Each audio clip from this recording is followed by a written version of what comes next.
మాత్రమే చాలా తెలుసు.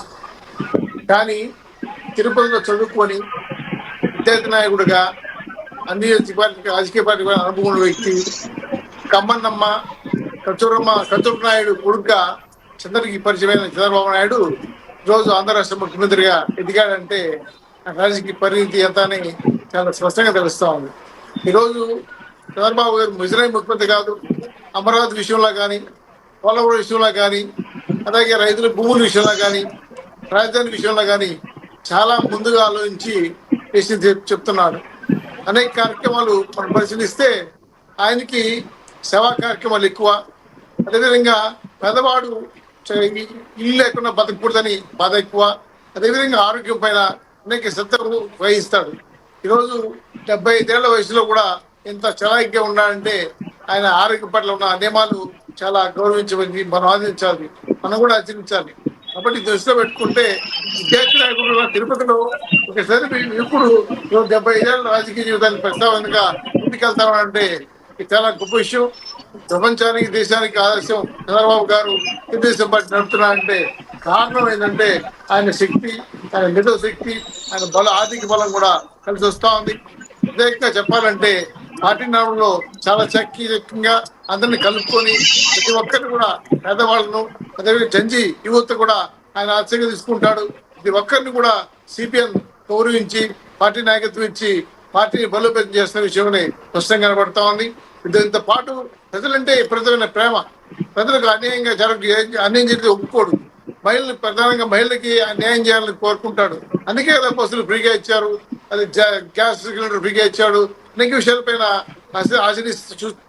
మనం చూసినప్పుడు ప్రజలు దగ్గరగా ఉండాలని ఆలోచిస్తాడు. ప్రజలతో ఎప్పుడు మమైక నాయకుడిగా ఉంటాడు. ప్రతి ఒక్కరిని కూడా ప్రజలతో ఉండమని అందరినీ హెచ్చరిస్తాడు. ఎందుకంటే ప్రజానాయకుడు ప్రజల నుంచి పుట్టాలి కాబట్టి ఈ విధానాన్ని అమలు చేస్తాడు. దాన్ని ప్రజలకి ఆదర్శంగా నాయకులకి ఆదర్శంగా ఉండాలి. రెండో విషయం ఏంటంటే ప్రతిపక్ష నాయకులు కానీ ఇతర నాయకులు కానీ గౌరవించడం ఆయన గొప్ప విషయం. రాజశేఖర ముఖ్యమంత్రి ఉన్నప్పుడు చాలా విషయాలు స్పష్టంగా చెప్పేవాడు, కలిసి మాట్లాడాడు. రాజకీయాలు వేరు, వ్యక్తిగతం వేరు అనే విషయాన్ని స్పష్టంగా చేశాడు. కానీ ఇప్పుడున్న నాయకులు ఏంటంటే ఖచ్చితంగా చర్య తీసుకోవడం, అనేక అంశాలపైన ఇబ్బంది పెట్టడం ఇవి కరెక్ట్ కాదు. కాబట్టి చంద్రబాబు చేస్తున్న రాజకీయాలు మనం కూడా గుర్తించాలి, ఆయన ఆదర్శంగా తీసుకోవాలి. ప్రతి ఒక్కరు కూడా తిరుపతి నుంచి ఆంధ్ర రాష్ట్రానికి ముఖ్యమంత్రి అయ్యి దేశ రాజకీయాలు చేస్తారంటే కారణం ఏంటంటే ఆయన తెలివితేటలు, ఆయన నాలెడ్జ్, అదేవిధంగా సేవా దృక్పథం, రాజకీయ పార్టీ చేస్తున్న అనుభవం చూస్తుంటే ప్రతి ఒక్కరు కూడా గర్వించాలి. తెలుగు నేలపైన తెలుగు వాళ్ళకి గర్వంగా భావించే ముఖ్యమంత్రిగా చంద్రబాబు నాయుడు గారిని మనం ఆదర్శంగా తీసుకోవాలని కోరుకుంటున్నాం. యువత కూడా ఈ పుస్తకాన్ని సిపిఎన్ 306 ని పుస్తకాన్ని పాఠ్యాంశాలు చేస్తే బాగుంటుందని నా అభిప్రాయం. ఎందుకంటే ప్రజలకు తెలియాలి, ప్రధానంగా ఎటువంటి ముఖ్యమంత్రి ఈరోజు రైసెస్ లో కూడా సోషల్ చెప్పుకునే ముఖ్యమంత్రి సిపిఎన్ అటువంటి నిర్ణయాన్ని తీసుకున్నాడంటే కారణం ఏంటంటే ఆయనకి పరిజ్ఞానం, తెలివితేటలు ప్రజలకు తెలిస్తే మంచిది. కాబట్టి ఈ పుస్తకాన్ని పాఠ్యాంశంగా చేసుకుని పిల్లలకు పాఠాలు నేర్పించాలని విజ్ఞప్తి చేస్తున్న ప్రభుత్వాన్ని కూడా రిక్వెస్ట్ చేసి పాఠాలు జమ చేయాలని కోరుకుంటున్నాను సార్. అదేవిధంగా రాష్ట్రంలో ప్రతి ఒక్కరు కూడా గుర్తించాల్సింది ఏంటంటే మనం నిజాన్ని ముఖ్యమంత్రి చూడాల్సిన అవసరం లేదు. సామాన్య కార్యకర్తగా, ప్రజల నాయకుడిగా ప్రతి ఒక్కరి సేవలు ఉంటారు. కాబట్టి ప్రతి ఒక్కరిని కూడా గౌరవించే వ్యక్తి కాబట్టి సిపిఎన్ మనం గుర్తించాల్సిన అవసరం ఉంది. ఒక కమ్మన్నమ్మ కొడుకుగా, రాజ్యంలో కొడుకుగా చూడాల్సిన అవసరం లేదు. ఈరోజు ముఖ్యమంత్రిగా ఈరోజు ఆయన చేసిన సేవలు ప్రజలు మమేకమై ప్రజా నాయకుడిగా పేరు పొందాడు, గొప్ప నాయకుడు అయ్యాడు, మా గదరికి ఆదర్శం అయ్యాడు, తెలుగుదేశం పార్టీ నాయకుడు అయ్యాడు.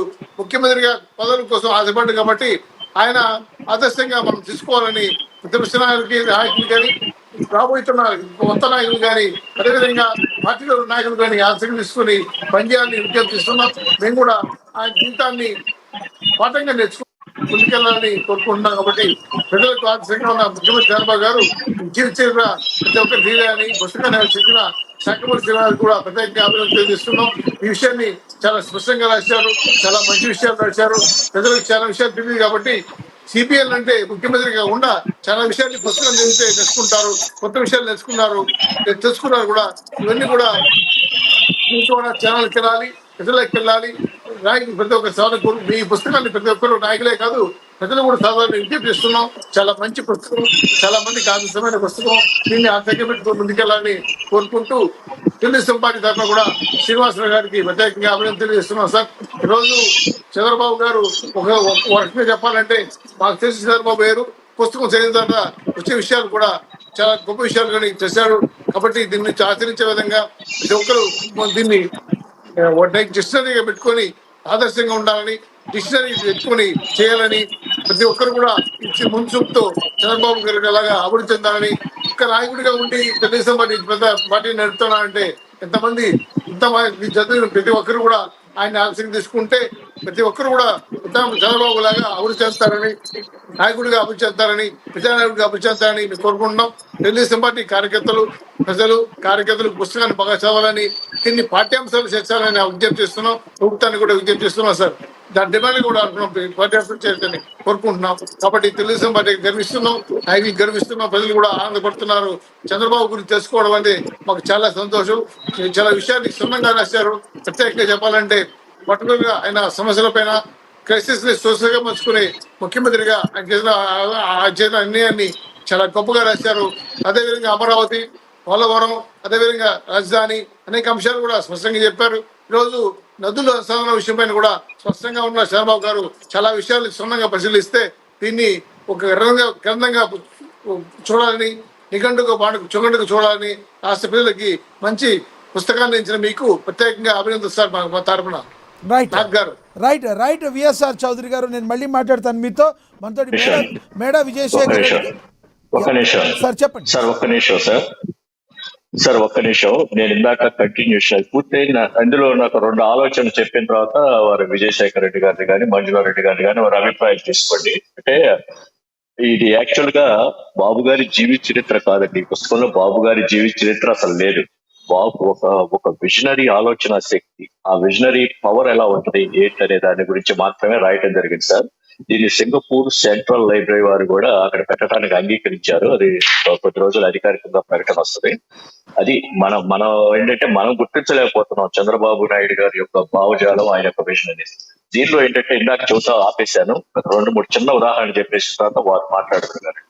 ఇప్పుడు అమెరికాకి 34వ అధ్యక్షుడిగా డ్వైట్ ఐజెన్హోవర్ పనిచేసినప్పుడు చిన్న సంయుక్త రాష్ట్రాలుగా ఉండేది. వాటిని అన్నింటినీ కలుపుతా ఫెడరల్ హైవే సిస్టమ్ ని ఇంట్రొడ్యూస్ చేశారు బాబు గారు.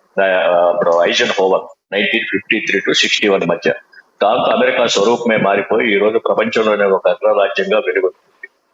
సేమ్ ఆలోచన శక్తి, అది స్ఫూర్తి అనుకోండి, అదనుకోండి. బాబు గారు ఇక్కడ స్వర్ణ చతుర్భుజి అని వాజ్పేయి గారి టైంలో ఏర్పాటు చేసినప్పుడు కూడా ఒక టాస్క్ ఫోర్స్ కి చంద్రబాబు నాయుడు గారు నేతృత్వం